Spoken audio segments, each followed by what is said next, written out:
Buenas tardes. Buenas tardes. Agradecemos la presencia de las personas que están aquí hoy esta tarde con nosotros, aquí en el Salón de Grados de la Universidad Católica de Ávila. Igualmente a todos los que nos seguís vía streaming a través del canal de la universidad. Comenzamos las segundas jornadas sobre TEA, Trastorno del Espectro Autista, organizadas por el Centro de Estudios, Innovación y Formación del Profesorado de la Universidad Católica de Ávila, en estrecha colaboración, en una íntima colaboración con la Asociación Autismo Ávila y en esta ocasión con el Colegio Diocesano Pablo VI. Les agradezco a ambas instituciones la colaboración, el compromiso, la ayuda para poder llevar a cabo estas jornadas que esta tarde y mañana también por la tarde desarrollaremos. Desde el primer momento que tuvimos las primeras reuniones, yo creo que pensamos que en estas segundas jornadas debíamos centrarnos fundamentalmente en las experiencias, en las soluciones, en las buenas prácticas, digamos que la intervención con estos alumnos como objetivo. Y nadie mejor que la propia asociación y el centro, que desde hace ya bastantes años van conjuntamente, caminan conjuntamente para dar soluciones a esta problemática de estos alumnos. Por tanto, creo que tenemos la suerte hoy de acercarnos a la realidad.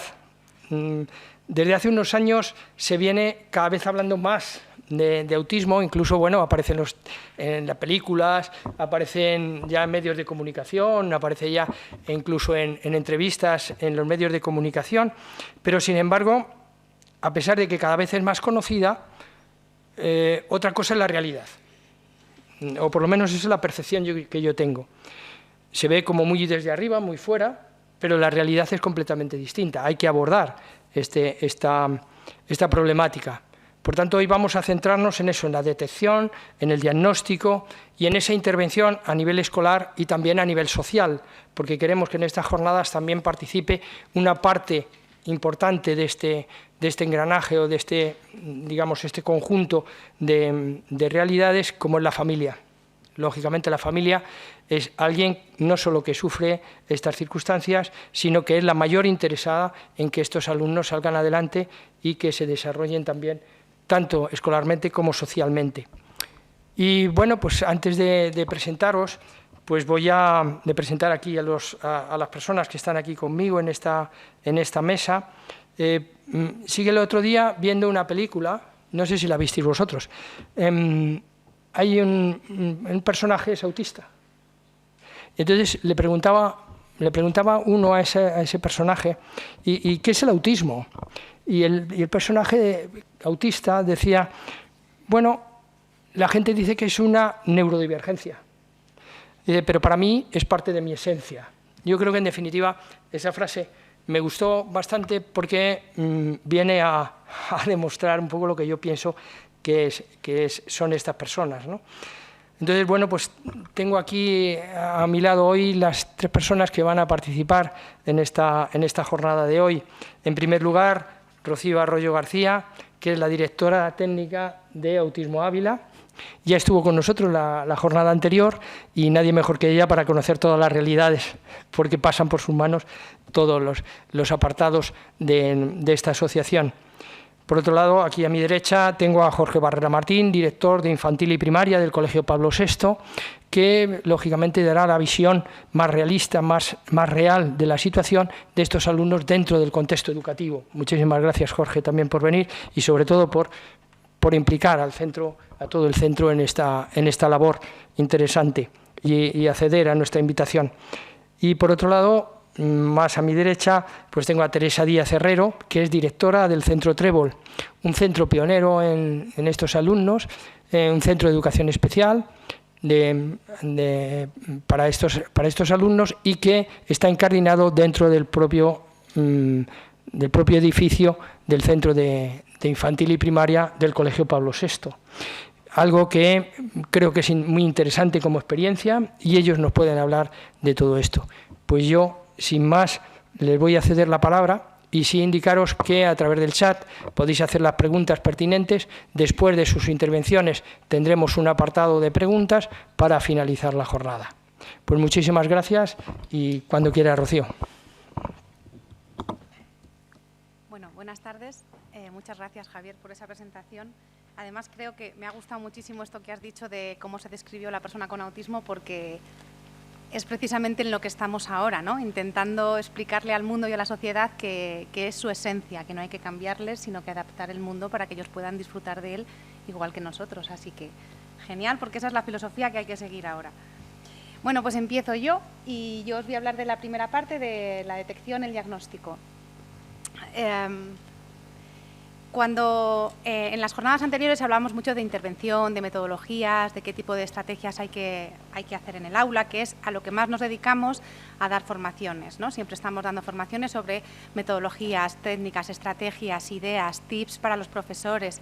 Y hablamos poco en profundidad de la detección y el diagnóstico porque como damos por hecho que es algo que se realizan desde otras instancias y que nos viene dado, ¿no? Desde el equipo de orientación o desde los equipos sanitarios o desde los centros de salud o de los equipos de psiquiatría, neurología, etcétera.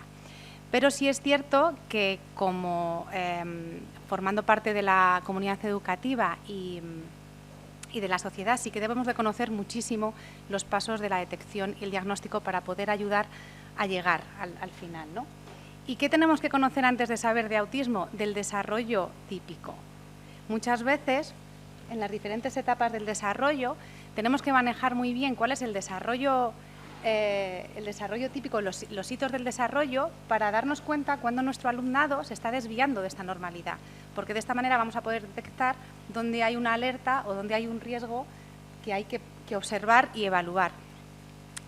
¿Por qué estamos tan empeñados, insistimos en que es importante etiquetar y diagnosticar?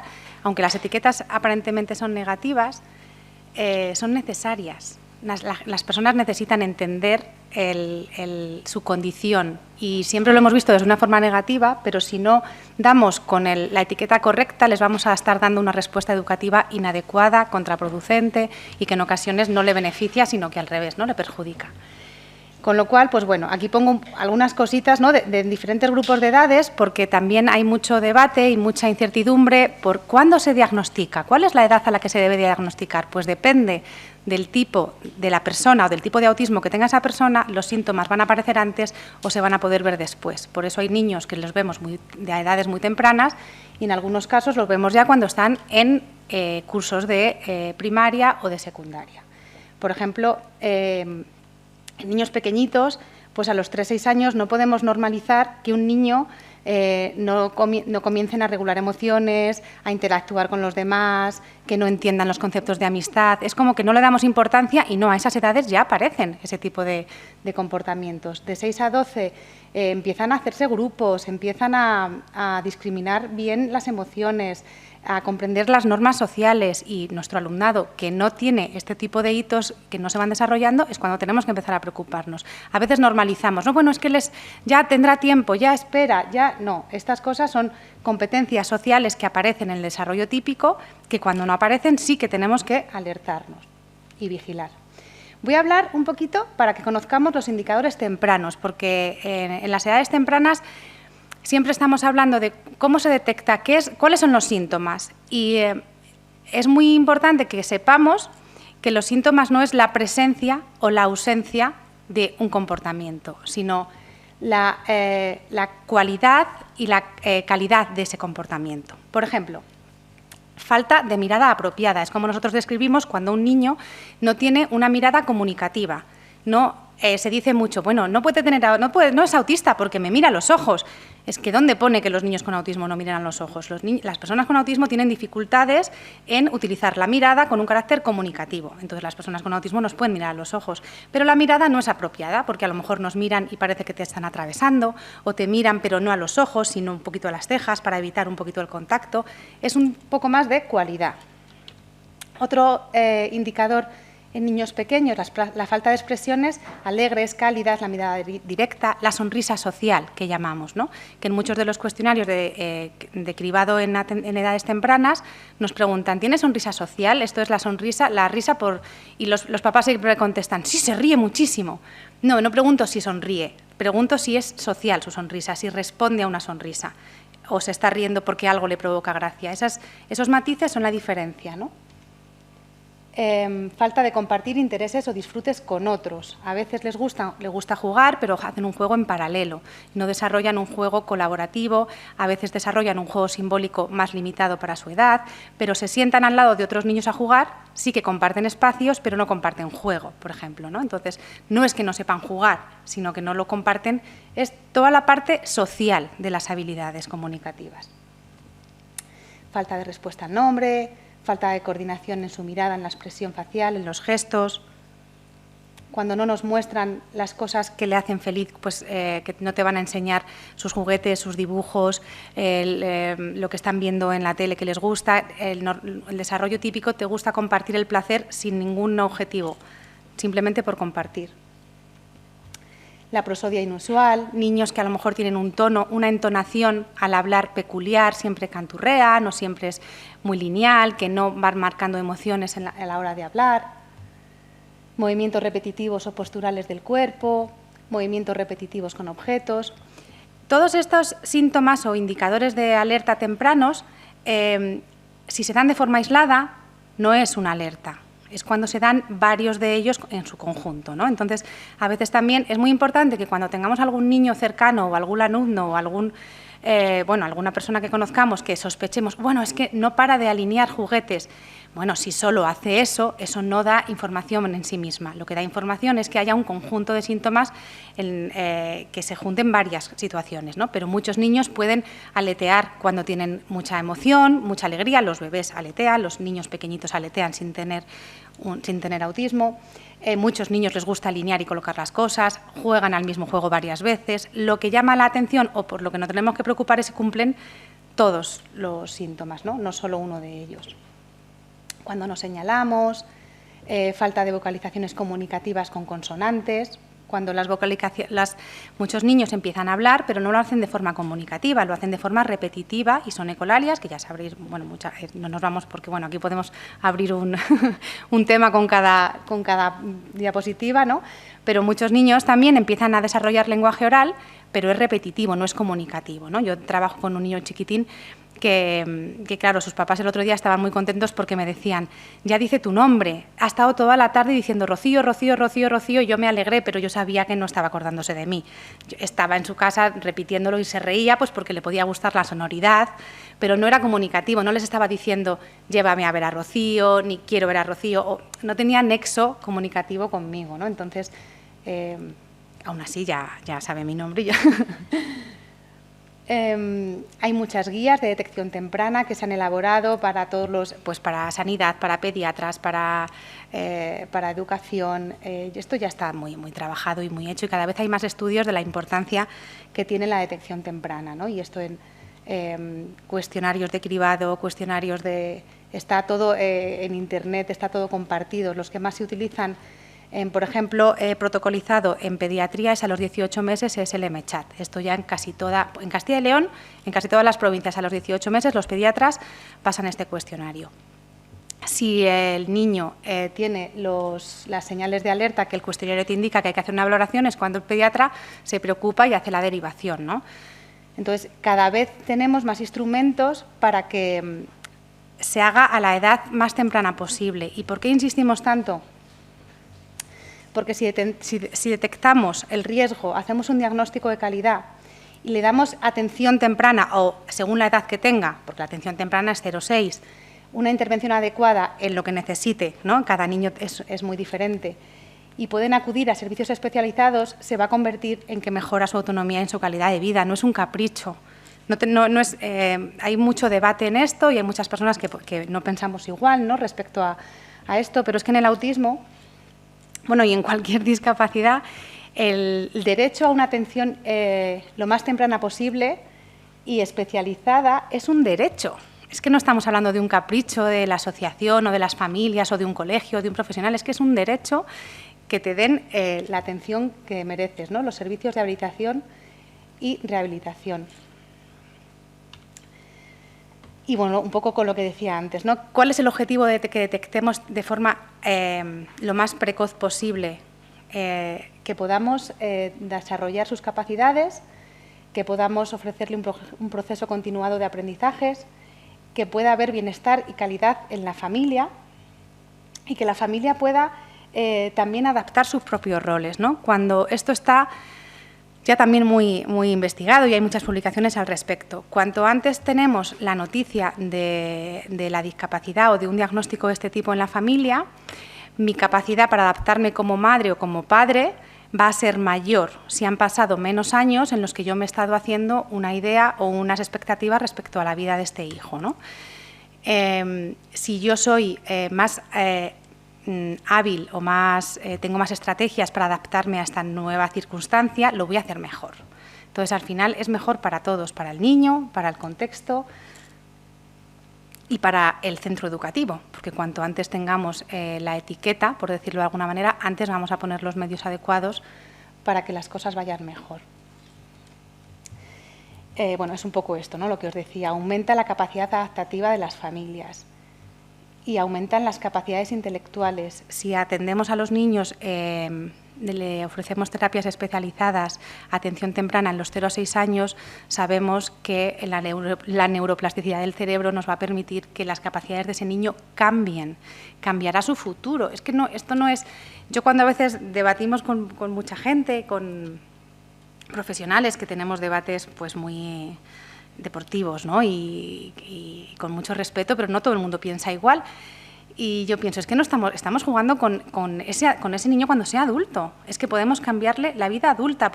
La persona puede ser muy dependiente con 20 años o muy autónoma, dependerá de muchas más cosas. Pero es que no es un juego, ¿no? No tenemos que jugar a ver, bueno, vamos a esperar, no lo tenemos claro, vamos a esperar. ¿Esperar a qué? Si las pruebas sí están claras, ¿vale? Las pruebas sí que nos dan el diagnóstico. Y bueno, otra vez concluyendo un poco por qué la importancia de la detección, es lo que ya os he dicho, que los síntomas están presentes, se puede ver, no hace falta esperar. En el primer año de vida ya hay pruebas que pueden y instrumentos de cribado que nos indican que hay síntomas presentes que pueden desarrollar autismo. El pronóstico mejora y, claro, el diagnóstico temprano más intervención especializada pues va a cambiar su vida, ¿no? Lo que he dicho antes. Entonces, bueno, hasta aquí era un poco lo que yo os contaba sobre la detección. No me he querido enrollar más en hablaros de los cuestionarios porque tengo que dejar que esta tarde hablen también mis compañeros, pero si en algún momento alguien quiere profundizar, pues porque oye, que tengo un pequeñín en la guardería, en infantil o en primaria o en secundaria, dudo sobre este caso, pues es que nosotros estamos encantados de que nos llaméis, de que os recomendemos un cuestionario, de que nos acerquemos a hacer observaciones. Vamos sin ningún compromiso, a veces a muchos coles, sobre todo cuando más relación tenemos con algunos centros. Vente al patio, observa a este niño y pues yo creo que deberíais de mirar. Entonces, el ojo externo ayuda mucho a tomar esa decisión, porque lo que mucha gente nos dice, es que ¿cómo se lo digo? ¿Y si me estoy equivocando? Pues genial si te equivocas, ¿no? Porque nadie quiere que sus hijos o sus alumnos tengan dificultades del desarrollo o del aprendizaje, nadie quiere, pero si lo hay, todo el mundo quiere saberlo y poner medios, ¿no? Entonces, es mejor ser valiente y equivocarse a no decirlo nunca. Muchas familias, muchísimas, y ahora en la parte de diagnóstico os voy a hablar mucho también, no tanto de la parte clínica o de la parte técnica, que esto lo tienen que desarrollar los psicólogos y los expertos, los que pasan las pruebas, sino de mi experiencia, lo que yo me he ido encontrando estos años en diagnóstico, ¿no? En la calidad. Y muchísimas familias nos dicen, el diagnóstico son los chicos más mayores, cuando empiezan a ser a partir de los 7, 8 o edades adultas, dicen, pero ¿por qué nadie? Si este niño ha pasado por una guardería, por un colegio, por un campamento, por millones de actividades con profesores, monitores, etcétera, ¿por qué nadie me ha dicho que podía ser autismo? Es que nadie lo sabe. Es que, claro, dudan del diagnóstico porque dicen, si nadie lo ha visto, a lo mejor tú te estás equivocando. Tú la última que llegas, en un ratito me lo dices. Y entonces nosotros, que preguntamos al contexto natural, todo el mundo lo había pensado. Estos casos habitualmente hasta el monitor de la piscina lo había pensado, pero nadie se considera, y también es normal, en la responsabilidad de tener que transmitir esto. Y el que se considera, pues a veces este miedo a equivocarnos, y claro, que una familia descubra, o sea, todo el mundo lo sabía y lo pensaba y a mí, ¿por qué nadie me lo ha dicho? Eso es demoledor para ellos, ¿no? Entonces, esto os lo cuento no para regañaros, sino para animaros a que cuando tengáis dudas, que os consultéis, que en equipo, que lo veáis, ¿vale? Porque además ya sabéis que ahora mismo pues, está aumentando muchísimo el autismo, está en todas las aulas, la incidencia en autismo, estamos hablando de 1 de cada 100, con lo cual el 1% se estima que el 1% de la población tiene autismo, con lo cual estamos hablando de una cantidad de alumnos por centro educativo muy grande. Entonces tenemos que estar preparados para esto sí o sí, o sea, esto no es poca cosa. Bueno, una vez que hay una detección y unas señales de alarma y hemos dicho, bueno, pues evidentemente este niño, este caso, hay ciertas cosas que nos hacen sospechar mucho que hay que pasar a una evaluación, pues porque está claro que hay muchos síntomas. ¿Quién lo hace, cuándo y cómo? Pues es muy diferente en cada caso. En algunos equipos de orientación hacen valoraciones y hacen diagnóstico. A veces la forma de llegar a diferentes estancias es muy diferente. Y depende muchísimo también del lugar en el que nos encontremos. Yo voy a hablaros de Ávila, de cómo funciona en Ávila, pero es que en Salamanca, que está a 100 kilómetros, es completamente diferente, en Madrid es diferente, en Valladolid es diferente, en cada contexto es diferente cómo funciona. En la Seguridad Social, esta es la gran pregunta. ¿Por qué no lo hacen allí? Pues a veces lo hacen y a veces no. ¿De qué depende? De que el proceso diagnóstico conlleva muchísimas horas y muchísimo tiempo de los especialistas y muchísima preparación especializada en las pruebas. Con lo cual, cuando vamos a la pediatra, ella nos deriva a neurología o a psiquiatría, y son profesionales competentes para realizar un diagnóstico, pero no siempre tienen las pruebas y el tiempo para hacer la valoración completa. Cuando el caso se lo permite, a veces sí que con algunas observaciones y alguna pequeña prueba ellos lo ponen en un informe, pero cuando hay dudas o cuando se considera que necesitan una evaluación más extensa, pues derivan o informan de los recursos que hay en la asociación. En Ávila, en la asociación, tenemos el diagnóstico, pero es un servicio privado. No está financiado por la Seguridad Social. Y, como os decía al principio, algunos orientadores de centros educativos también hacen bastante aproximaciones o valoraciones diagnósticas en sus informes. Pero, ¿esto de qué depende? Pues de la especialización y del tiempo que tenga cada profesional de los que os estoy contando. Por ello, la asociación se decidió hace ya muchos años ofrecer este recurso, ¿vale? Estamos formados en las pruebas específicas y el diagnóstico es completamente oficial. Estos son los motivos porque mucha gente, ¿por qué tengo que venir aquí? Yo hablo claramente de todo lo que, ¿por qué tengo que ir a un sitio que tengo que pagar? Pues por esto, ¿no? Pues como con muchos otros servicios sociales que la Seguridad Social no puede cubrir todo lo que, pues muchas cosas, o sea, voy a compararnos con los dentistas, pero es que hay ciertos tratamientos odontológicos que no nos cubre la Seguridad Social.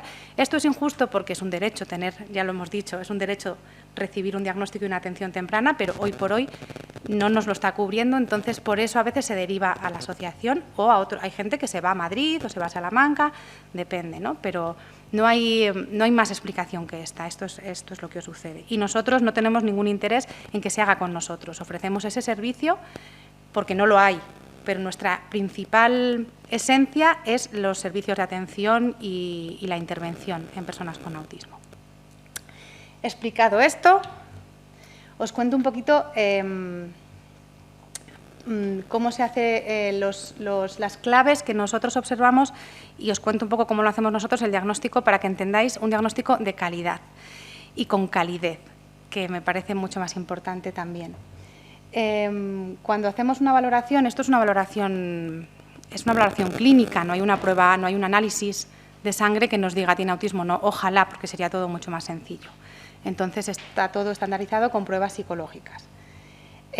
Cosas que nosotros hemos llegado estos años a la conclusión que es muy importante para establecer un diagnóstico de calidad, que hay que intentar dar conclusiones muy precisas. A veces nos da miedo cerrar el diagnóstico porque son muy pequeños, entonces es mejor tardar un poquito más en saber exactamente cuál es el origen de lo que está sucediendo que dejar las cosas abiertas, ¿no? Porque eso genera muchísima inseguridad. Cuando una familia te pide un diagnóstico, se supone que ya hay unas señales de alerta, ya hemos pasado la detección inicial. Entonces, tenemos que intentar ser muy precisos y dar un diagnóstico diferencial. Incluso nosotros a veces también, después de todo el proceso, si observamos que no es autismo, hacemos una aproximación hacia dónde puede ser, para que no se quede esa ansiedad en la persona que está demandando el servicio. Hay que hacer un ajuste emocional en la familia y explicarles todo lo que está pasando, porque no todas las personas que vienen tienen el mismo conocimiento sobre lo que estamos hablando.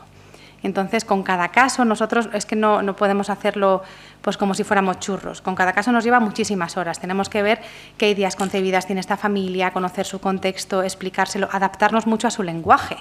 Porque es que, si es que es muy difícil hablar del autismo sin ver a una persona. Entonces, explicárselo a una familia que, bueno, pues que pueden tener un nivel cultural diferente o se dedican a cosas que no tienen nada que ver con el mundo psicológico o educativo, pues estamos hablando, tenemos que adaptarnos mucho, y si la persona tiene un nivel cultural más bajo, pues utilizar el lenguaje más coloquial, y si la persona nos está comprendiendo, tiene más conocimientos, pues le damos más información, ¿no? Y esto es muy importante porque se quejan muchísimo, muchísimo, muchísimo de que no entienden de lo que hablamos. Y a veces tenemos que ser vulgares, aunque quede poco profesional decir palabras vulgares en una consulta clínica, pero es que necesitamos que lo entiendan, porque nuestro objetivo no es hacer muy bien nuestro diagnóstico. Nuestro objetivo es que la vida de ese niño cambie porque yo he conseguido que los papás entiendan lo que necesita. Y nuestro objetivo es que los profesores entiendan a ese niño para que le den los objetivos, le pongan los apoyos que necesita. Mi objetivo no es ser un erudito en clínica, ¿no? Entonces, bueno, lo que hacemos es, tenemos protocolizado el sistema de diagnóstico. Entonces, desde que una familia nos llama hasta que terminamos, tenemos un sistema de ir tachando cosas. Ya ha venido la familia, le he explicado todo, check. He ido a visitar el cole, check. He hablado con el tutor, bien. Le he pasado esta prueba, lo vamos protocolizando para que no se nos olvide ninguno de los pasos de calidad que os voy a explicar ahora, ¿vale? Es muy importante el contexto, y esto es uno de los déficits, por ejemplo, de algunos de otros profesionales que a lo mejor no tienen ese tiempo para salir a evaluar el contexto. La noticia o el diagnóstico no solo va a impactar en ese niño, va a impactar en los abuelos, va a impactar en el colegio, va a impactar en la catequesis, va a impactar en muchísimas personas. Entonces no podemos hacer un diagnóstico sin tener en cuenta todos los contextos. ¿Qué hacemos? Nosotros siempre intentamos ir a visitar, ver, observar, porque los comportamientos, lo que nos va a dar un contexto es muchísima información que en una situación clínica no nos va a dar el niño, porque no podemos provocar todas las situaciones. Entonces podemos ver de primera mano cómo es ese comportamiento del niño con otros niños. Lo que más nos gusta es ir a observar patios, porque ir a observar aulas, bueno, pues si el aula está estructurada, el niño puede no hacer, depende del niño, que no aparezcan ciertos síntomas, pero en un patio se ven muchas cosas. También pedimos a la familia que nos traigan vídeos de casa, porque podemos ver muchas situaciones, cómo juegan cuando están a solas, cómo se comunican, etcétera. Entonces, un contexto nos da muchísima información. Además, vamos trabajando ya sobre el contexto, porque el contexto ya va empezándose a generar expectativas sobre lo que está pasando en ese niño, ¿no?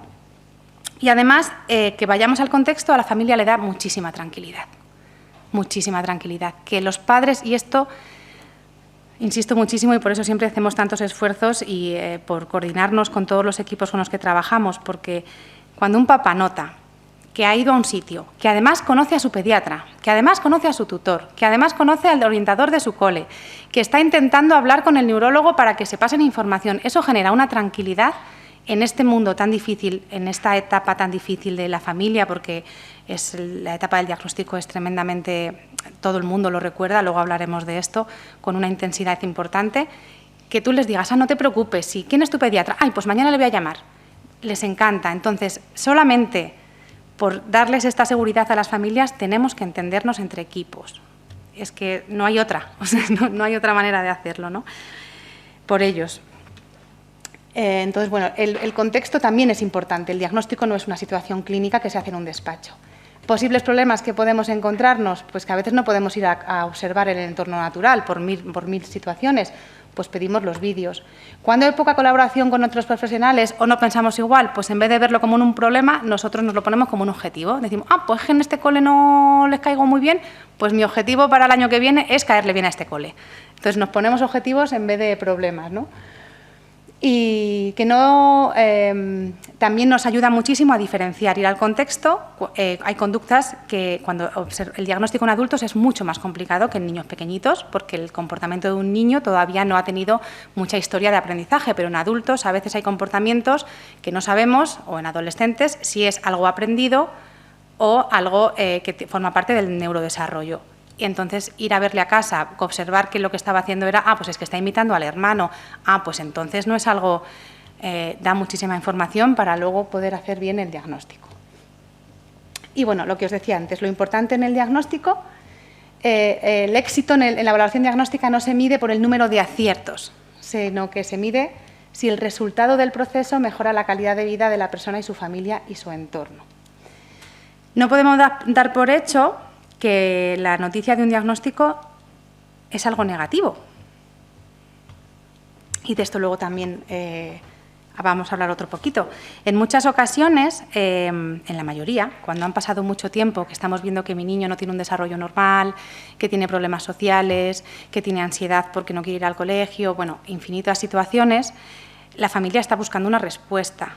Obviamente, preferiríamos que no existiera. Pero si yo ya tengo una persona con dificultades en casa o una familia con dificultades por un comportamiento, lo que necesito es respuestas y ayuda. Entonces, en muchísimas ocasiones el diagnóstico se recibe con alegría. No podemos dar por hecho que es algo negativo. Y esto también, como responsables en la detección, como profesionales responsables en la detección, tenemos que tenerlo presente. A veces se alegran de recibir este diagnóstico porque por fin tengo algo que explica mi vida y ya sé dónde tengo que pedir ayuda y ya sé cómo tengo que hablarle y ahora ya sé cómo tengo que imaginarme el futuro, ¿no?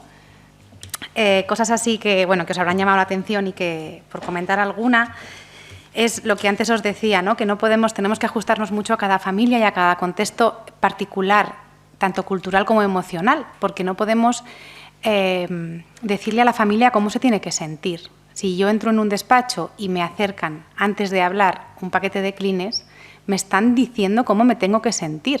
Me están diciendo, ¡buah, te vas a cagar y ahora ponte a llorar! ¿Por qué? ¿No? Ella contaba esta llamada que recibe, que le dicen, ¿qué tal el duelo? Estoy segura que la persona que hizo esa llamada lo hizo con la mejor intención del mundo, pero esta mamá no sabía ni que estaba en un duelo. Entonces, como ella dice, no lo agradecí ni lo agradezco. Tenemos que trabajar el diagnóstico desde la individualización. No todas las personas lo viven igual, no para todos es lo mismo. Es muy importante que cuidemos esto. Todo lo que nosotros les decimos lo van a interpretar de forma muy diferente, una familia a otra. Asociamos todos nuestros recuerdos de nuestra vida a las emociones. Es que es así. Nos acordamos de los profesores que nos gustaron y de los que no nos gustaron por lo que nos hacían sentir, no por lo que nos enseñaban, sino por cómo nos sentíamos en ese momento. Por eso esta mamá, y no es ella, son todos, cuando te dan una noticia de este impacto en tu vida, te acuerdas de lo que llevabas puesto, de qué había en la sala, qué habías hecho después, qué habías comido, porque está ligado a una emoción muy intensa. Entonces es muy importante que cuidemos esto cuando hablemos con ellos. Y es muy importante que respetemos lo que ella decía. Ya decido yo si es grave o no es grave, o si me pongo a llorar o no.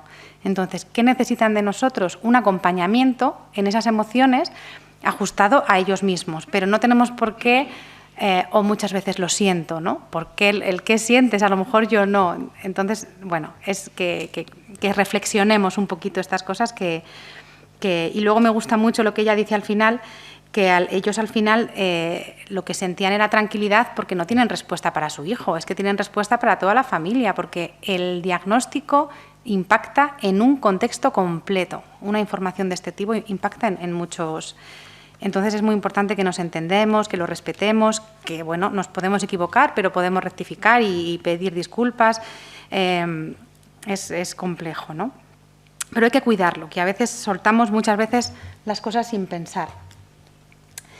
Y hablando precisamente de otro aspecto de calidad es la comunicación, ¿no? La comunicación efectiva y afectiva.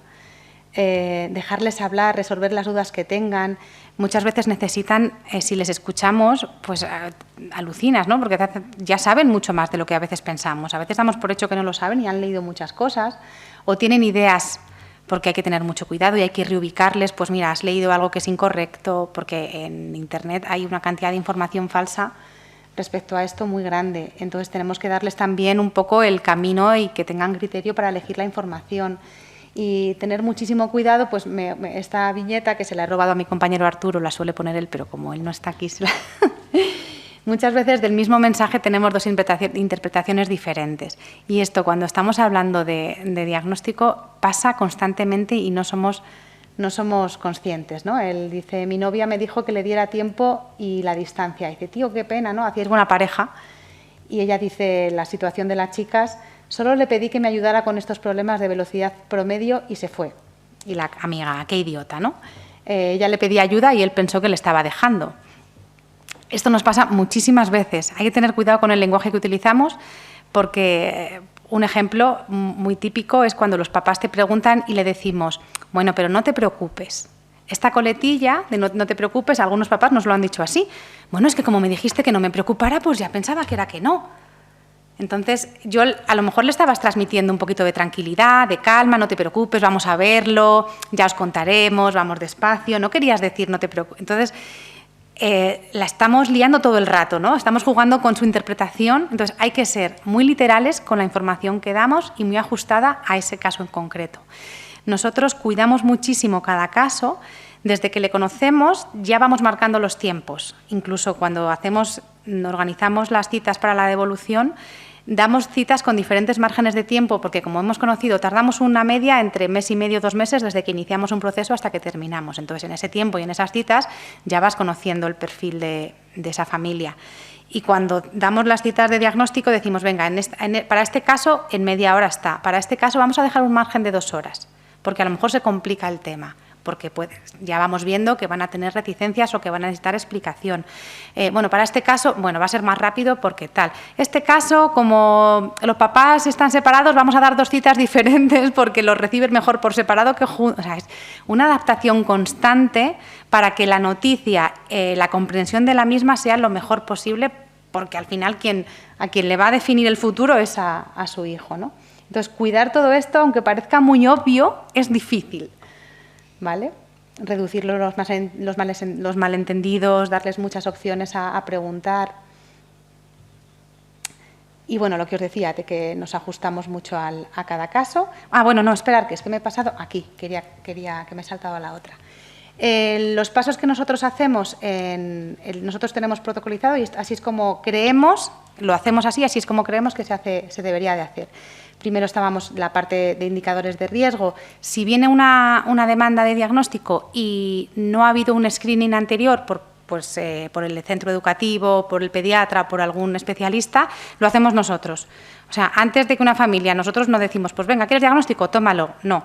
Si no viene, porque normalmente ya sí, vienen derivados por muchísima gente experta o profesores, etcétera, o orientadores. Pero si no, nosotros nos encargamos de hacer el screening y muchas veces decimos, mira, pues es que lo has pensado, pero realmente creemos que no es necesario, porque no es necesario que una persona pase por algo tan duro como una valoración si no hay señales de riesgo. Y en ocasiones decimos, mira, no te corresponde hacer esta valoración porque pasa muchísimo con la familia extensa. El TEA afecta muchísimo a más personas de la familia porque hay un componente genético muy importante. Entonces, cuando llega hay un diagnóstico en un miembro de la familia, enseguida empiezan a sospechar otros miembros de la familia de que pueden, y claro, a veces les tenemos que decir, mira, en tu caso es normal que hayas sospechado y en tu caso no es necesario porque simplemente es por esto. O sea, que también frenamos y hacemos también el screening.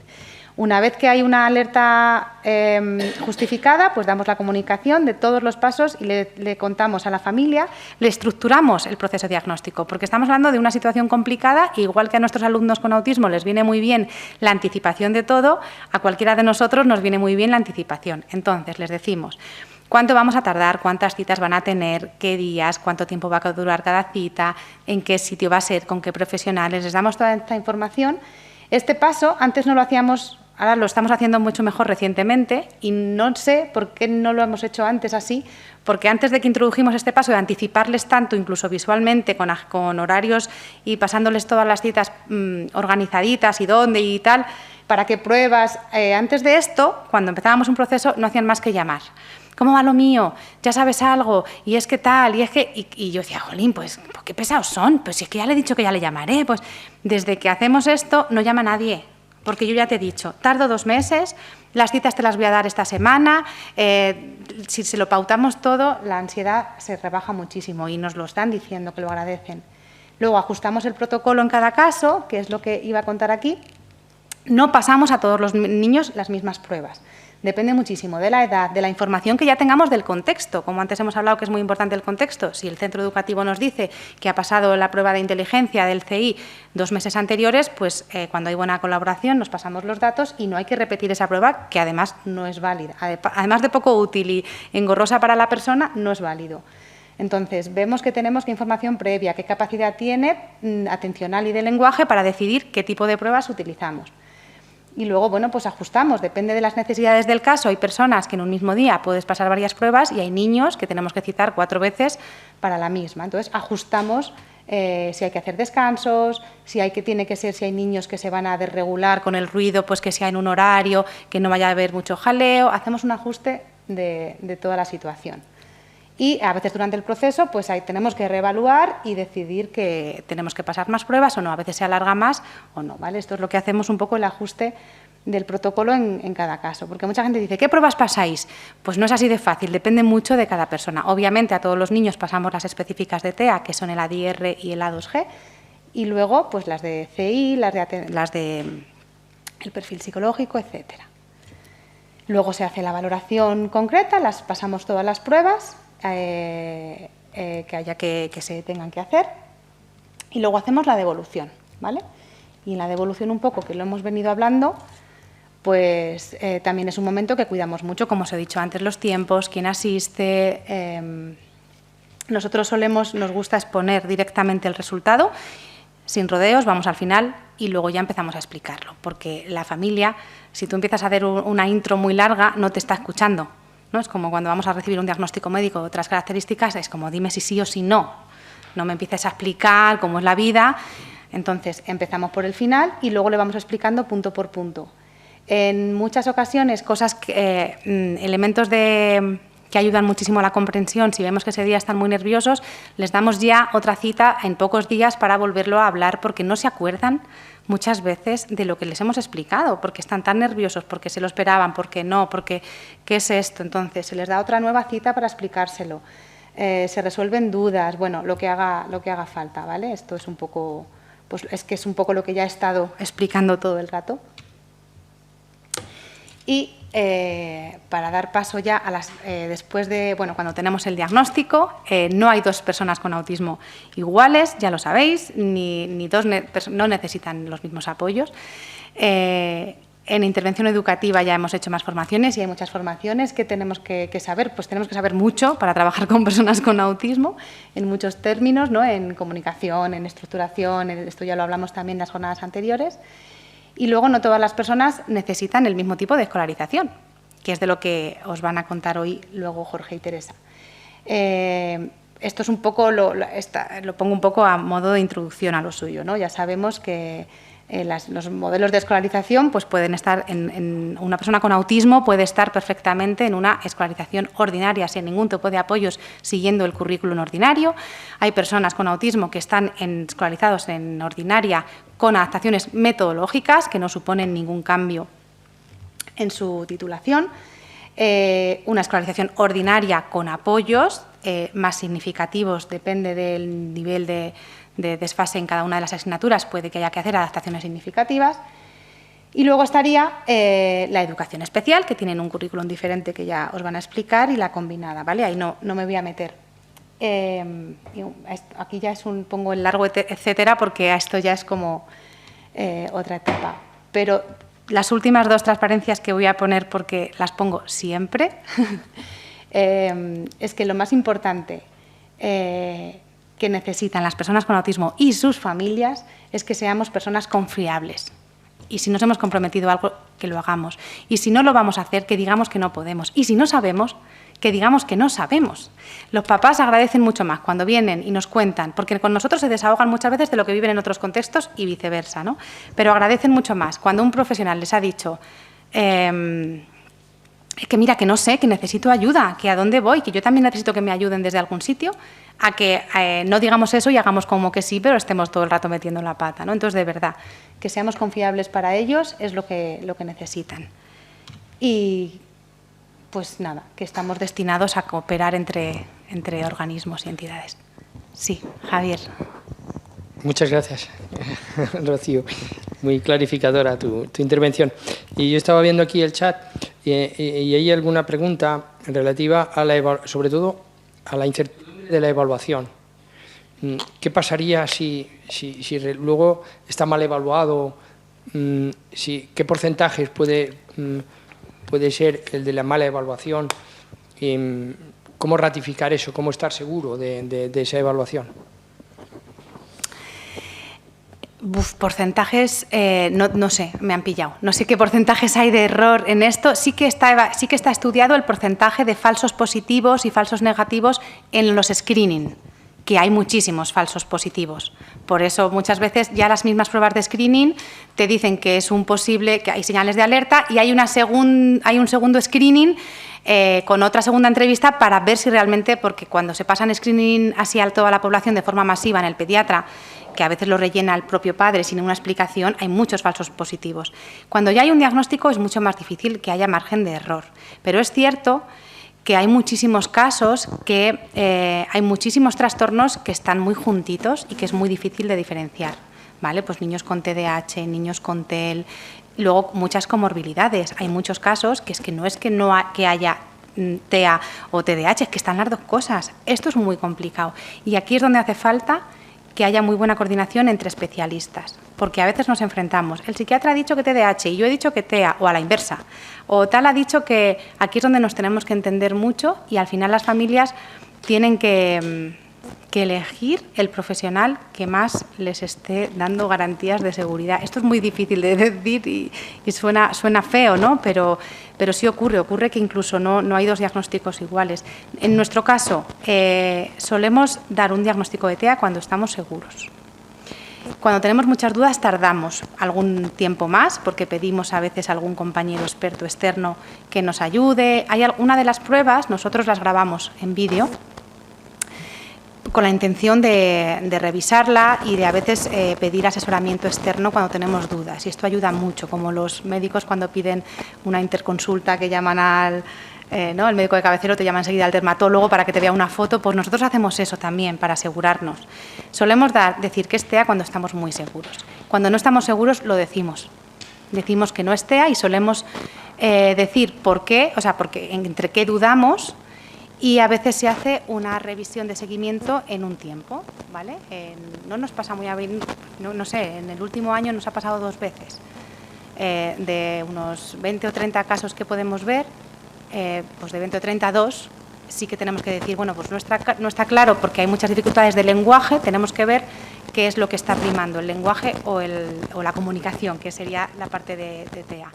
Y lo que les recomendamos es intervención en logopedia intensiva para ver luego la evolución de ese caso y poderle volver a pasar las pruebas en un tiempo. Es la única forma de asegurarse que estás. Y a veces es que están las dos situaciones. Hay casos muy complicados. Y en adultos hay mucha comorbilidad de varios trastornos que están presentes ambos. Es que planteaban un caso en el cual, bueno, pues le habían dado un porcentaje de discapacidad de un 33% y parece ser que había muchas cosas que no cuadraban o no estaban claro ese tema. Pero bueno, lo único que puedo decir que ese caso, que a mí no tengo ningún problema en que llamen a la asociación, pregunten por mí, oye, que soy la del caso, y charlamos tranquilamente, que me dé más datos y hacemos una consulta sobre ese caso sin ningún... Muy bien, muchísimas gracias. Teresa, te doy la palabra. Ay, sí.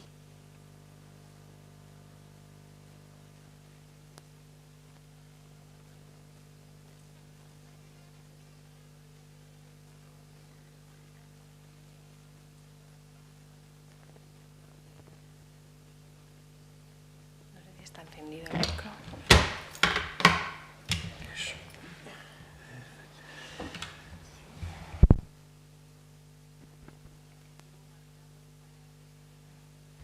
Pues nada, buenas tardes a todos y gracias a Javier por invitarnos a dar a conocer nuestra realidad diaria. Bueno, nada, yo os vengo a contar un poco qué es lo que hacemos en el Centro Trébol, ¿vale? El Centro Trébol es un centro muy característico que a la gente le cuesta mucho entender, entonces voy a intentar que hoy salgáis con un poco la idea de para qué nació este centro. Lleva funcionando desde el curso 2017-2018, este es el 7º curso que estamos, ahora echamos la vista atrás y nos parece increíble, pero llevamos todo este tiempo. El titular del centro es la Asociación de Autismo. Es un centro especializado en alumnos con TEA, ¿vale? Todos los alumnos que tenemos tienen TEA. La forma en la que vienen los alumnos al centro vienen desde inspección con un dictamen de escolarización de educación especial o combinada, ¿vale? Que ahora os explicaremos un poco lo que es, ¿vale? Y ahora mismo tenemos dos aulas, ¿vale? La primera la abrimos, como os digo, en el 2017-2018 y desde el curso pasado tenemos un segundo aula y ahora mismo atendemos a 8 alumnos. Que, bueno, la gente que no conoce el mundo de la educación especial nos pasa muchísimo y nos dicen, qué poco, un aula con 4 alumnos. Pues es una realidad muy complicada que invito a todo el mundo a que lo conozca. Estamos ubicados físicamente dentro del Colegio Pablo VI, ¿vale? Pero somos un centro que funciona totalmente independiente, tenemos nuestras mismas exigencias de educación, de documentación, de todo, ¿vale? Con ellos compartimos espacios, el comedor, los patios, todos los espacios del cole y además compartimos la modalidad de la escolarización combinada. Esto lo que quiere decir, los alumnos que vienen con esta modalidad de escolarización en su dictamen van a pasar la mayor parte del tiempo en nuestro aula, pero luego van a estar las asignaturas en las que vienen en su dictamen, van a tener en Pablo VI una clase de referencia, suele ser pues, por curso escolar, buscamos, bueno, luego os contará Jorge un poco la afinidad de compañeros, de profes con los que resulta más fácil todo esto y van a tener esa clase a la que van a acudir a distintas asignaturas. Normalmente, aunque hemos hecho desde el principio hasta inglés, pues normalmente ellos acuden a educación física, a plástica y a música. Según van creciendo, pues es más complicado porque cada vez hay más desfase curricular y entonces... Pero bueno, la educación física la verdad que la estamos manteniendo y tenemos chicos que tienen 16 años y están compartiendo la clase con alumnos de la ESO. Y la experiencia está siendo muy positiva, que eso también lo veremos mañana. Luego tenemos también como servicios en el centro servicio de comedor y servicio de respiro. El servicio de comedor lo compartimos también con Pablo VI, aunque bueno, nosotros tenemos nuestros monitores especializados y es verdad que ahora es un poco más nuestro, digamos, el servicio, porque desde la pandemia, con todo esto que hubo que separar y tal, para nuestros alumnos era muy complicado el hecho de seguir todas las normas higiénicas, todo eso. Lo separamos a otro espacio y bueno, ahora mismo no hemos vuelto porque nuestros alumnos han mejorado muchísimo, tienen problemas con la alimentación y desde ese momento, por evitar el tema del ruido, porque el comedor es un espacio con mucho ruido para ellos, el tema de la alimentación ha mejorado muchísimo. Vale, bueno, esas son las dos aulas que tenemos. La primera es con la que empezamos y las otras dos fotos son del aula con la que empezamos el año pasado.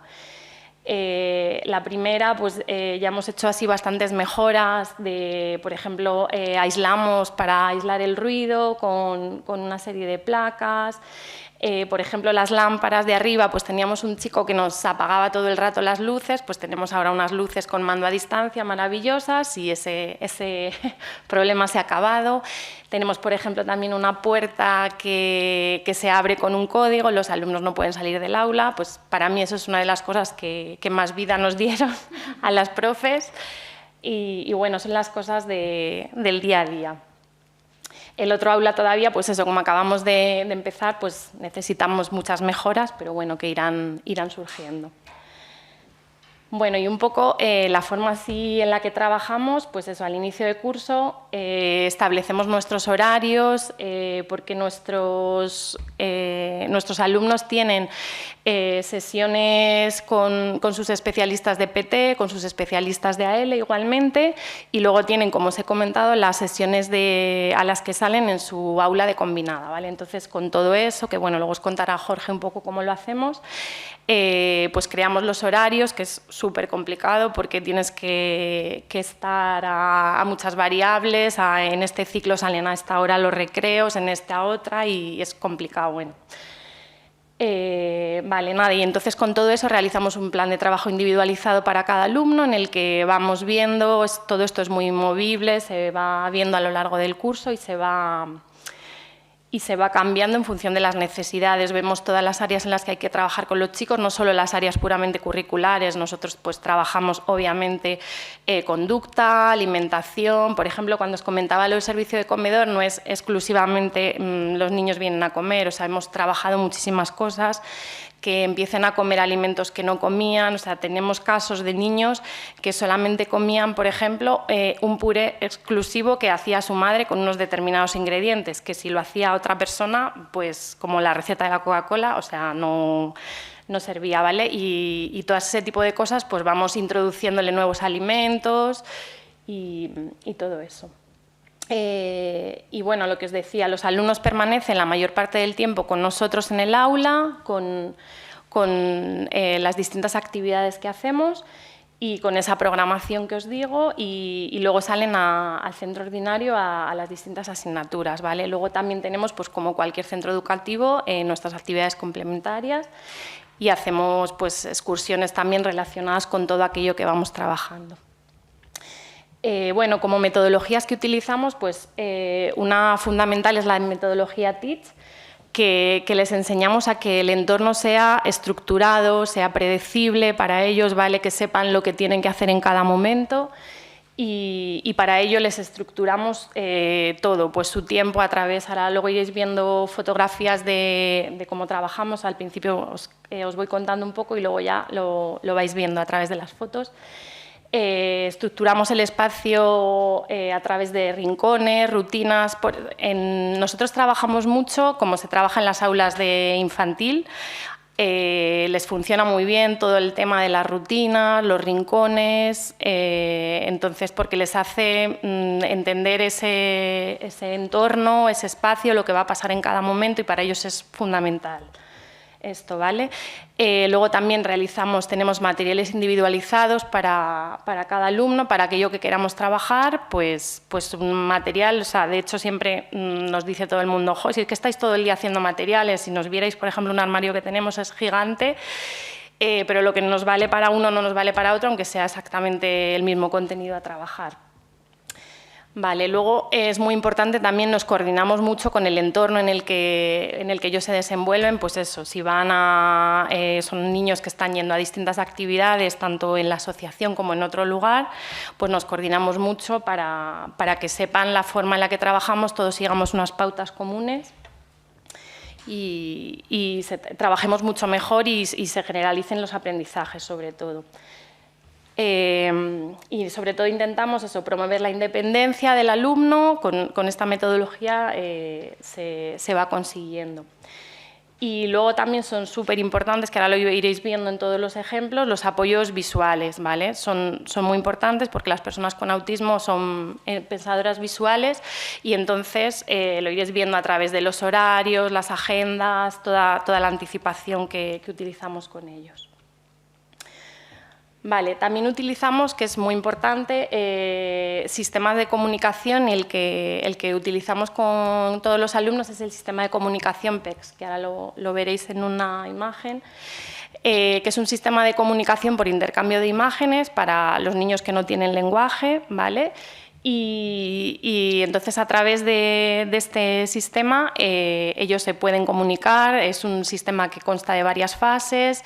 Al principio es un cuaderno tradicional con las de velcros y tal, con los pictogramas de las cosas que pueden ir pidiendo, y cuando va avanzando el sistema pues se convierte en un dispositivo digital en algunos casos y bueno, se normaliza un poco porque a veces es verdad que hay entornos en los que les cuesta todavía el que lleven un colgado y eso, ¿vale? Bueno, luego en las sesiones que os cuento de combinada, cuando salen los alumnos, normalmente uno de los profesionales les acompañamos, pero bueno, sí que estamos consiguiendo, como un logro, la verdad que importante, después de varios años, que muchos de ellos pues, puedan salir fuera sin apoyo, que vayan directamente con el profe. Y la verdad que estamos muy contentos, ellos la verdad que les emocionan el salir solos. Y estamos contentos con ese logro. Vale, luego, pues eso, trabajamos mucho la coordinación entre los distintos profesionales que hay en el centro. Ahora mismo pues somos 2 tutoras, Rocío, que es la orientadora de nuestro centro, que viene un día a la semana, una especialista de audición y lenguaje, una especialista de PT también, y, si no me equivoco, 2 ATEs. Entonces, bueno, os parecerá mucho personal, pero bueno, realmente solo hay 3 personas que están allí toda la jornada. Entonces, bueno, nunca somos suficientes manos. Luego, la relación con las familias es muy estrecha en nuestro centro. Las familias vienen a diario, traen a sus hijos hasta la puerta del aula. Entonces, bueno, aunque hacemos con ellos coordinaciones de tutorías pues, trimestrales, como en cualquier centro, pero al final la coordinación es diaria. O sea, vienen cada día y nos cuentan el problema que tienen, las necesidades y trabajamos, pues eso, mano a mano con ellas. Elaboramos, como os digo, muchos materiales adaptados que ahora iréis viendo. Todo realmente, prácticamente, os diría, el 90% del material que utilizamos es hecho por nosotras. Entonces, bueno, tiene también un esfuerzo añadido. Y para elaborar todo ese material pues partimos del nivel curricular de los alumnos. En educación especial pues, el currículum está un poco basado en las necesidades de estos alumnos, partes de infantil y primeros cursos de primaria según el alumno, y bueno, la verdad que tenemos mucha diversidad en el aula. O sea, tenemos niños que están trabajando los colores y luego también tenemos algún niño pues, que está trabajando los euros, multiplicando, dividiendo, o sea que tenemos un nivel, pero bueno, nos adaptamos a trabajar con cada uno de ellos. También es muy importante en nuestras aulas el trabajo de los problemas de conducta que muchas veces se generan en las personas con TEA. Por esa dificultad que tienen de comunicación, pues muchas veces se producen rabietas que bueno, hay que entender y saber por qué se producen y entonces trabajamos directamente sobre ellas. Vale, y os voy a ir contando un poco, fotos bueno, para que vayáis un poco conociendo. Pues tenemos todas las 2 aulas están un poco divididas por rincones, lo que os decía, o sea, se trabaja mucho el tema de los rincones, como en educación infantil muchas veces, ¿vale? Pues tenéis la zona de la izquierda de asamblea, que utilizamos también para relajación, que nos viene muy bien para volver a la calma después de los recreos que vuelven un poco acelerados. Y luego tenemos la zona de la derecha, es una zona de trabajo individual que os puede chocar un poco, que veis trabajando al niño de espaldas. Y eso es algo que choca a los profes así de entrada cuando se lo pedimos que lo pongan en un aula, pero a ellos les ayuda mucho, ¿vale? Porque esto que os contábamos de la metodología TEACH les ayuda a centrarse en la tarea. Como veis, tienen unas cajoneras de colores en el lado de la izquierda y el alumno tiene esas tiras que veis de colores, las tiene, es que no se ve muy bien, pero como al final de la mesa él va emparejando y si realiza la primera actividad, pues la pega y cuando ha terminado la actividad la pone a su derecha, ¿vale? Entonces el alumno desde el momento en el que se sienta sabe lo que tiene que hacer, ¿vale? Es totalmente predecible. Esto es ahora, claro, esto lleva mucho trabajo, no es llegar y besar el santo, pero... Vale.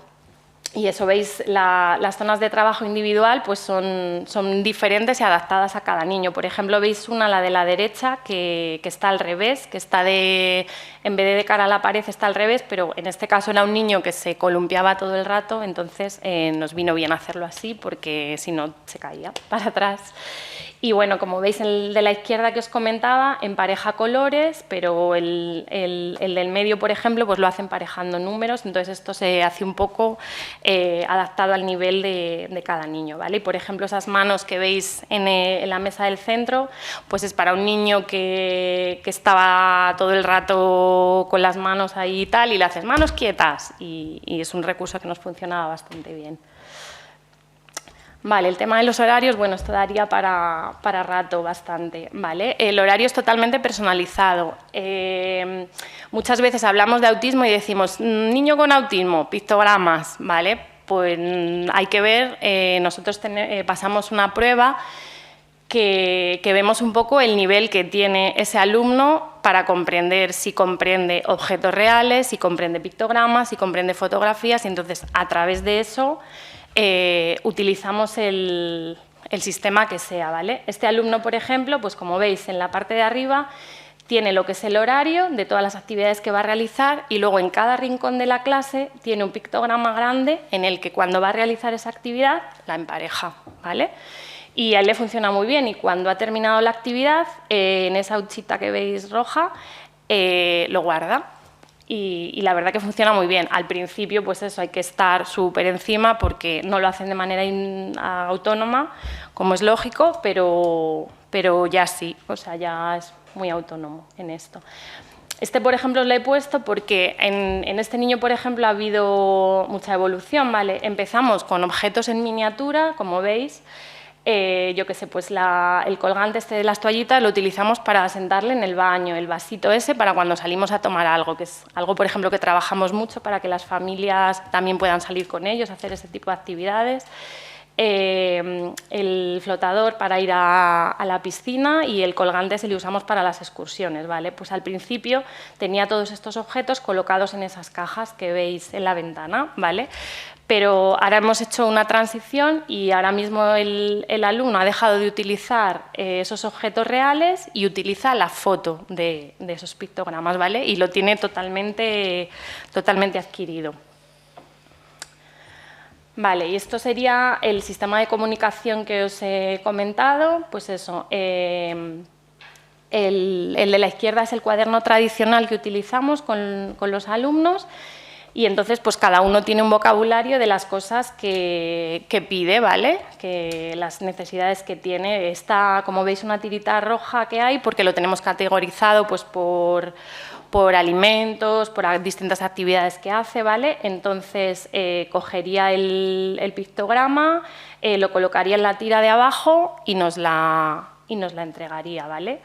Luego, al principio solamente es con el pictograma de lo que necesita y luego ya se irán añadiendo cosas. Pues quiero gusanitos rojos, por ejemplo, ¿vale? Y luego ya, como os comentaba, para niveles más avanzados utilizamos este comunicador digital en determinados casos, ¿vale? Que no siempre... Y también funciona muy bien, tiene la voz incorporada y eso también es un punto. ¿Vale? Pero el sistema es el mismo, lo que pasa que eso, con digital. Vale, como comentábamos también, para estos momentos en los que los alumnos necesitan regularse, que son totalmente necesarios, porque a veces nosotros nos empeñamos en, venga, que quiero que trabaje y el alumno está aleteando, necesita un momento de sentarse un momento, pues como cuando nosotros estamos estresados, lo que sea, y eso, y volver a su actividad, ¿vale? Entonces tenemos, por ejemplo, veis esa colchoneta que tiene, pues eso, una zona de relax para momentos en los que están más nerviosos. Ese cojín de bolitas también para utilizarlo en determinados momentos. Los mordedores, que es una cosa que utilizamos muchísimo. También para niños que a veces se ponen nerviosos y en lugar de que puedan morder o tal, pues utilizamos el mordedor. Esa pelota también pues para que saltan encima. Esa tira, por ejemplo, es muy curiosa. Bueno, ahora mismo ya no la utilizamos, pero era para un niño que era incapaz de tener las piernas quietas. Entonces, pues era una forma en la que le conseguíamos como calmar y podía sentarse a trabajar. Vale.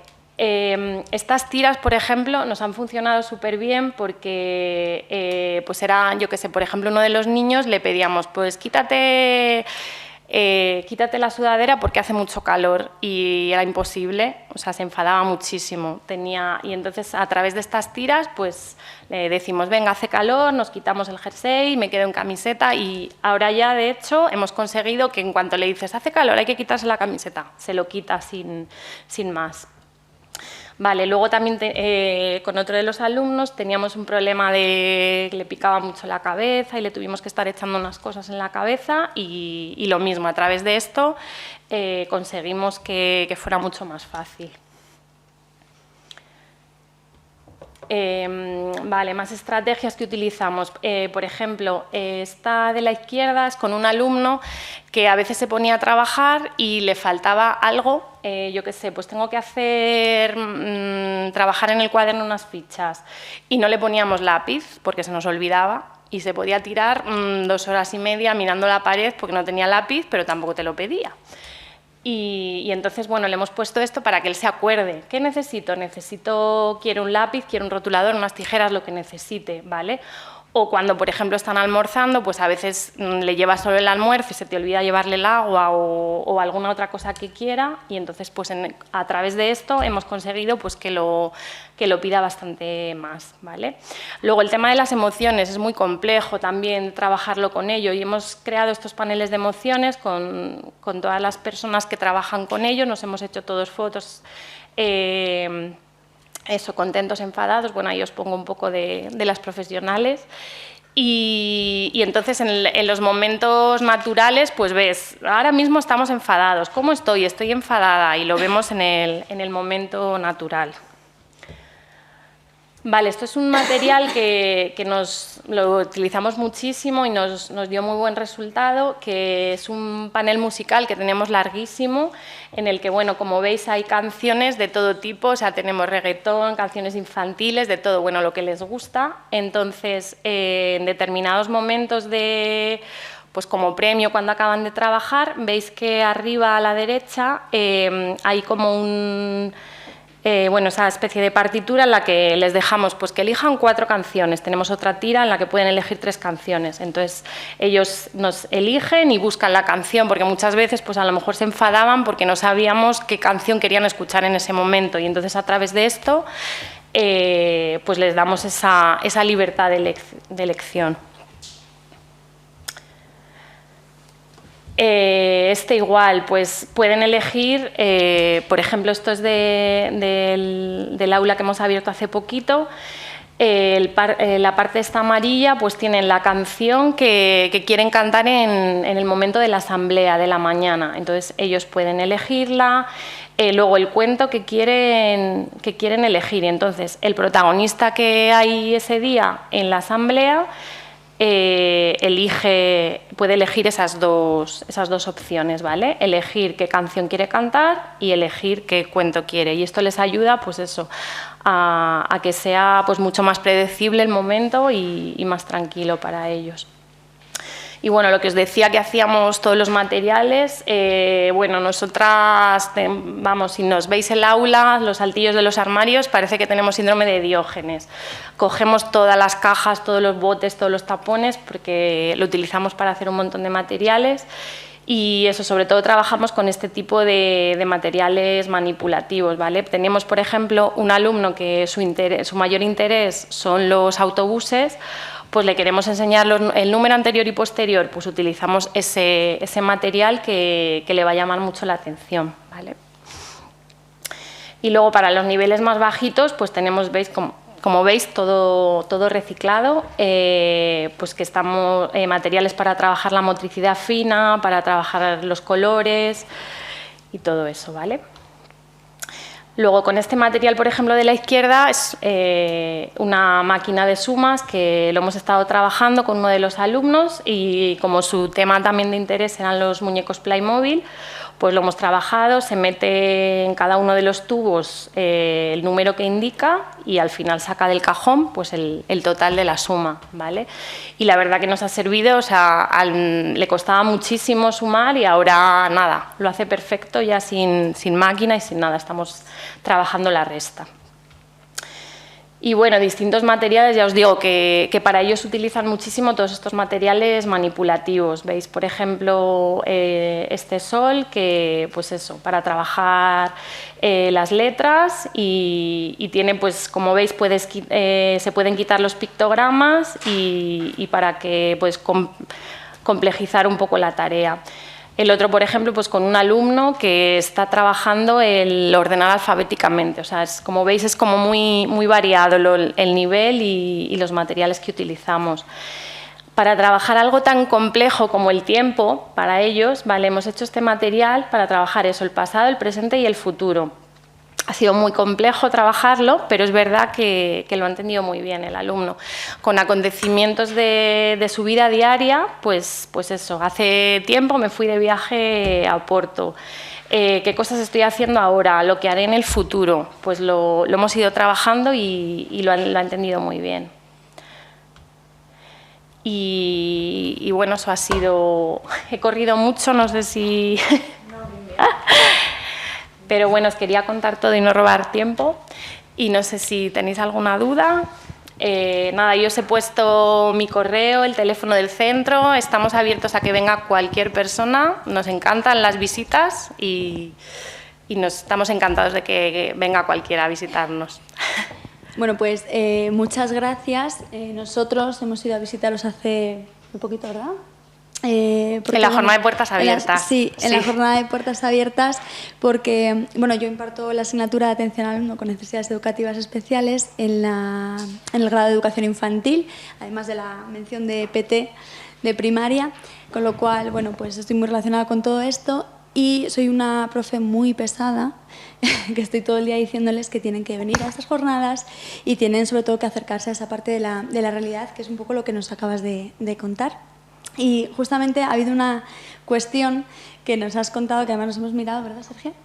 Porque, bueno, pues cuando estuvimos allí, las compañeras, no recuerdo sus nombres, soy malísima para los nombres, nos explicaron todo muy bien. Además, dio la casualidad de que no había nadie en ese momento que quisiese entrar en el aula, con lo cual acaparamos todo.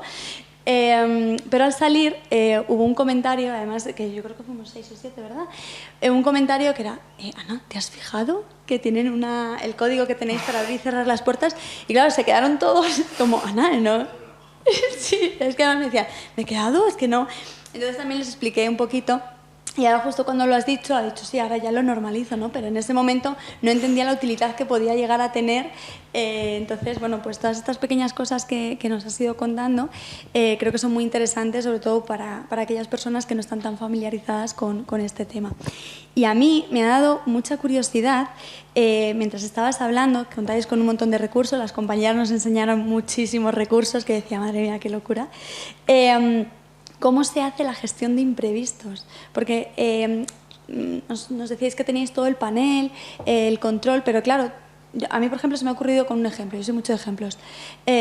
Imagínate que estamos en clase y los alumnos salen al recreo, pero este día está cayendo un nevazo Filomena.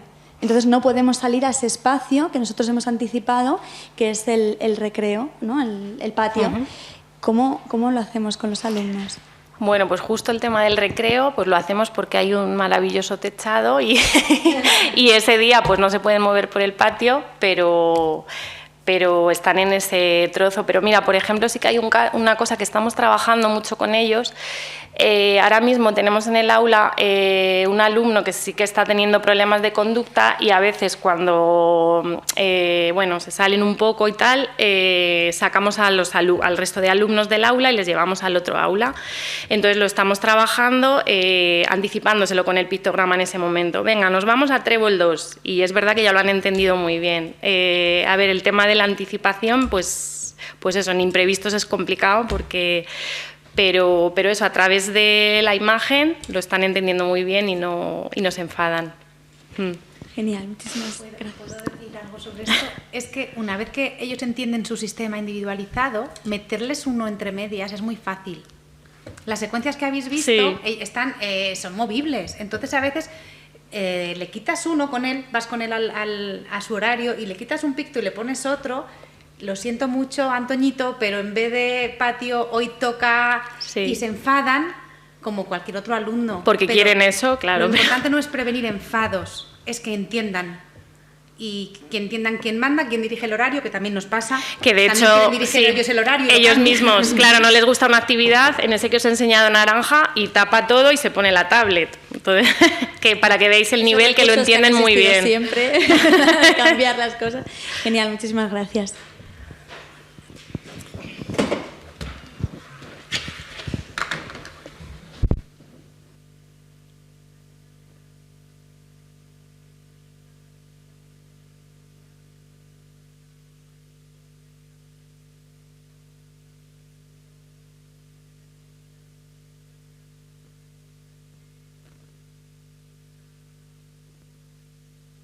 Bueno, pues buenas tardes, yo soy Jorge. Lo primero, agradecer a la Universidad Católica su trabajo en formación, su trabajo en innovación que hace a diario, y a Javier personalmente, pues que cuente con el colegio para todas estas actividades que nos encanta. Estamos emocionados de poder pasar tiempo con vosotros y compartir lo que para nosotros pues es nuestra pasión, que es la educación en todos sus ámbitos. En este caso, pues hemos hecho un recorrido. Sí que es verdad que con no mucho tiempo, pero bueno, hemos pasado desde el diagnóstico de Rocío, hemos ido al Centro Trébol de Educación Especial, y yo voy a hablaros un poquito más de esa escolarización combinada, para aquellos alumnos que tienen ese diagnóstico de combinada. Es decir, quiero decir también que ahora mismo en Pablo VI tenemos varios alumnos en escolarización ordinaria, en este caso en educación infantil, recibiendo ciertos apoyos que el centro tiene, y que mañana entraremos un poquito más en detalle en esto con una compañera que vendrá a explicarnos pues, su día a día con estos alumnos. Pero yo me quiero centrar hoy en esta escolarización o docencia combinada.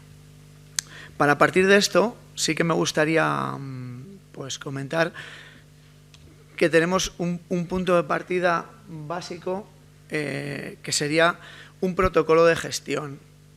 Ambos centros, ayudados por Autismo Ávila, pues en un momento dado, y visto el crecimiento, el volumen, lo que decía Rocío, que esto no es que vaya menos, sino que cada día hay más diagnóstico y se puede ayudar antes a dar esas herramientas a estos alumnos, pues decidimos juntarnos y desarrollar en conjunto un protocolo de gestión para dar el mejor servicio posible, tanto desde el Centro Trébol como desde Pablo VI.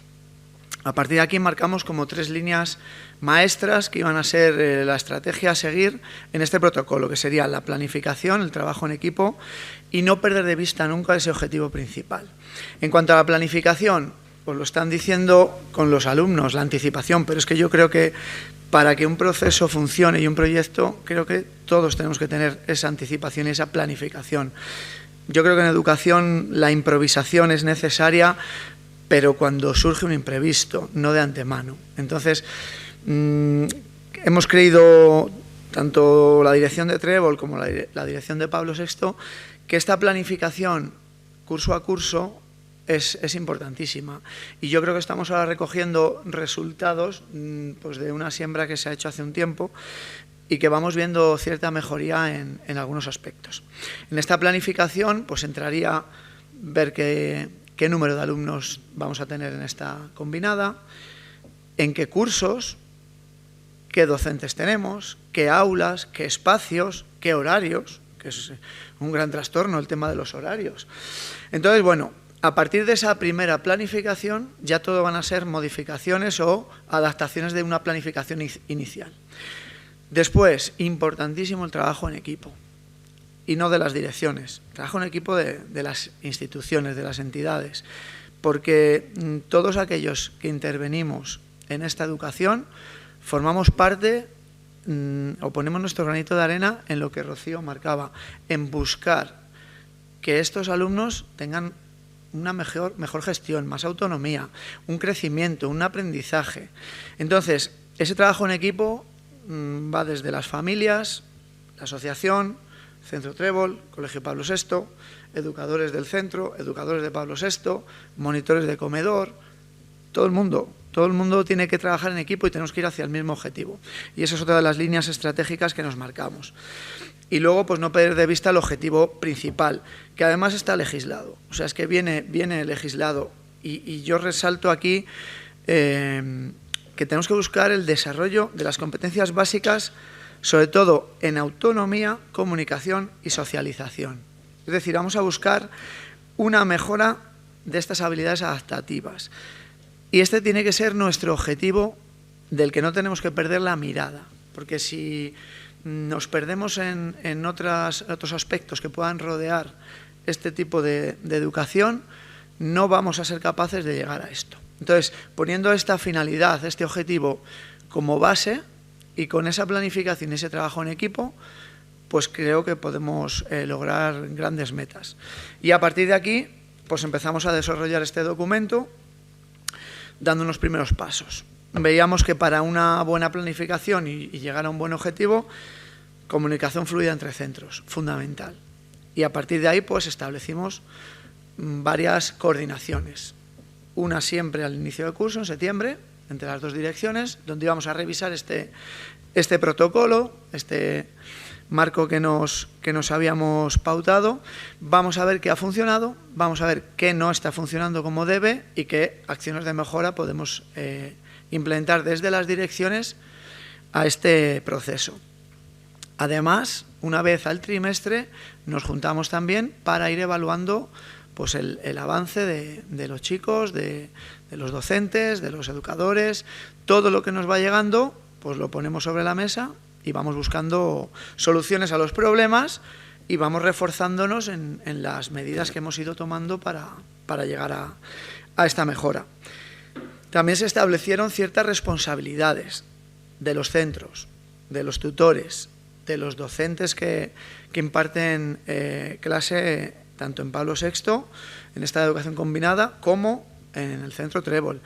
Por ejemplo, los alumnos están matriculados en el Centro Trébol, por lo tanto, sus tutores son los responsables académicos.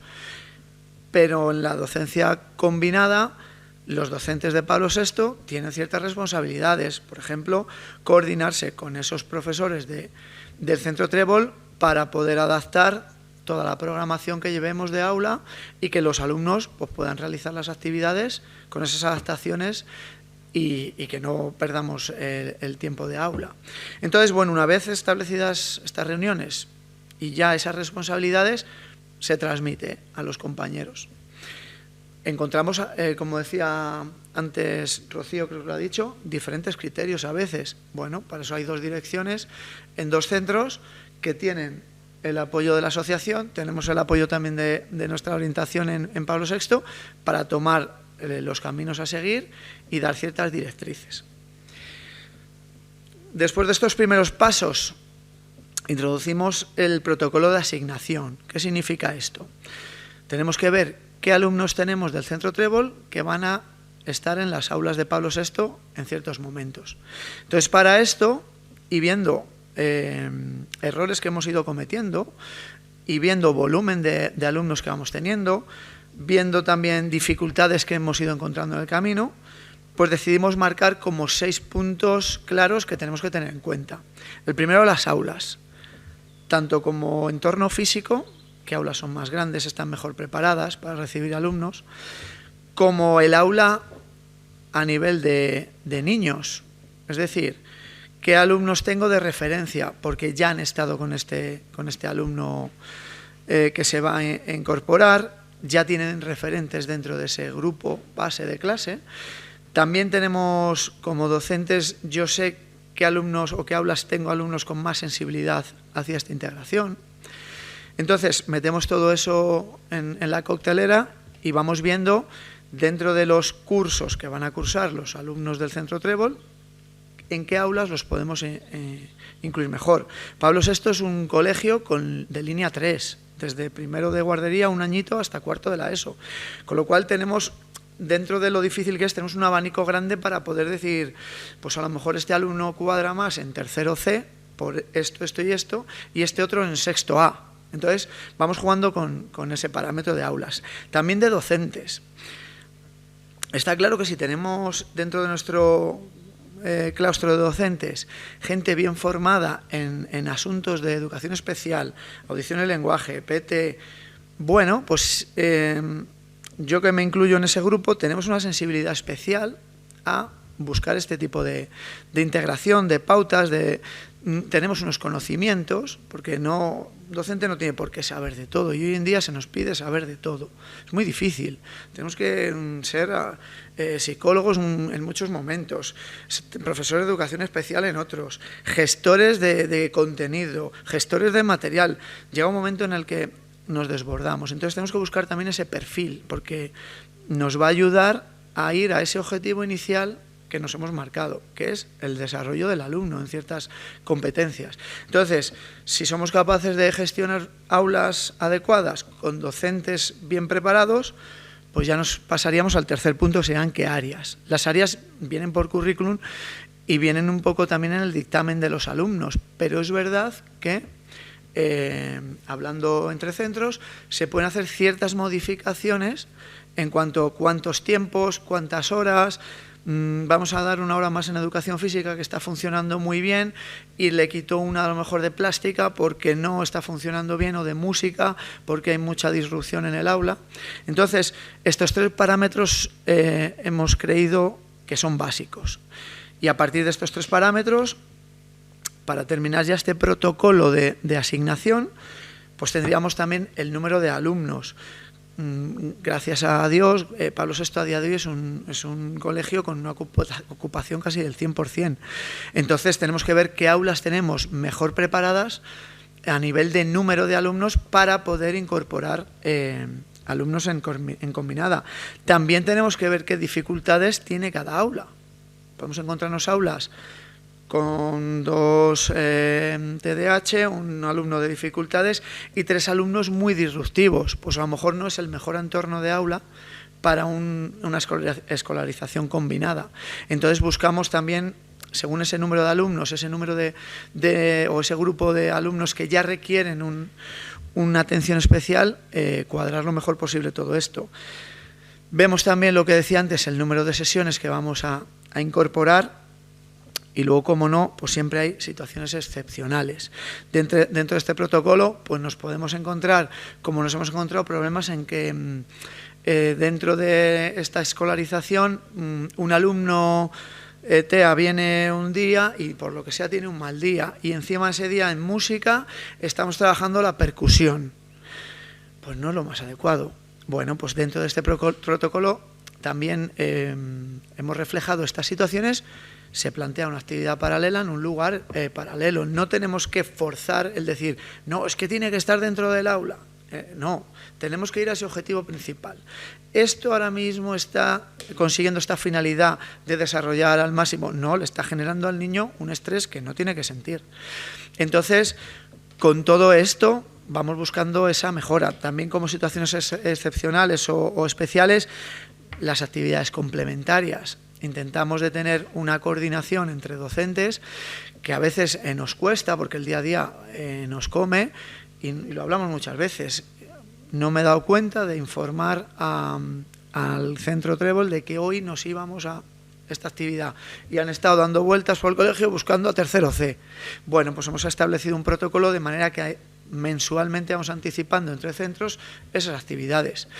También en algunos casos, como es en educación física, ya son alumnos de Pablo VI que tienen semanalmente la responsabilidad de acercarse a avisar al alumno en concreto de, oye, que nos toca clase y vamos a ir al patio grande o vamos a ir al gimnasio hoy bajamos a psicomotricidad, de manera que no es el docente de Trébol el que tiene que ir dando vueltas por el centro.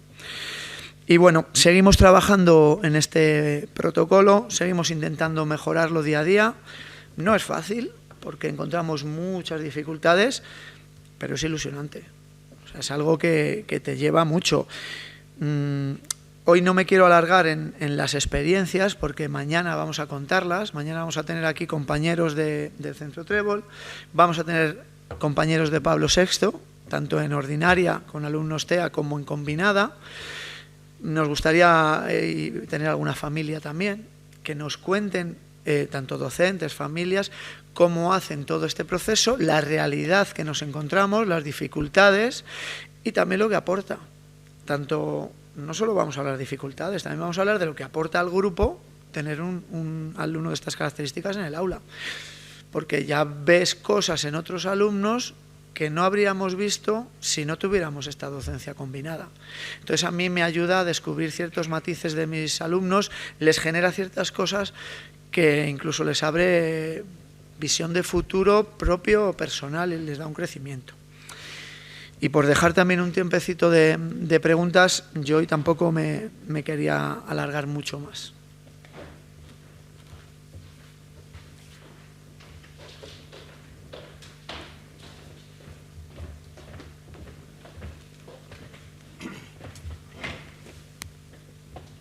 Bueno, pues muchísimas gracias a ustedes. Muchas gracias, Rocío, muchas gracias, Teresa, muchas gracias, Jorge.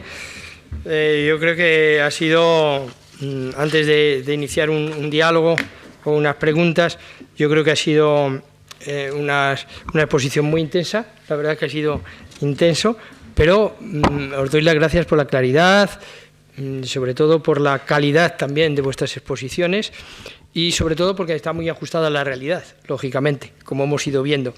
Creo que también habéis contagiado un poco de la ilusión, de la pasión por lo que hacéis, que lógicamente se ve reflejada en los resultados con los alumnos, lógicamente, y también habíamos reflejado la importancia que también nosotros queremos compartir, que es la de la formación del profesorado, la formación de la gente que está en educación y que lógicamente no sabe de todo, o no debe saber de todo, pero sí formarse lo suficiente como para, si yo tengo un alumno en mi centro que tiene autismo, pues saber por lo menos a quién dirigirme, saber las pautas fundamentales y lógicamente, otras cosas, sobre todo no crear en las familias también una cierta inquietud, ¿no? Por otro lado, antes de despedirnos, decir que todos los que están inscritos en la jornada recibirán el enlace de la jornada para que lo puedan visionar de nuevo y luego estará subido en el canal de la universidad, lógicamente. Y me he recogido aquí, ahora para finalizar también, una serie de preguntas, quizá para alguno de vosotros, para Rocío, por ejemplo, ¿cómo es la relación con la administración? ¿Por qué tengo que contestar yo? Bueno, porque... No, es broma, sí. Digamos que como asociación a nivel general, porque claro, hay muchas demandas. Sí. Hemos hablado de la necesidad de recursos dentro del diagnóstico y otra serie de cosas y el proceso que se remite luego a la hora de la verdad a recursos.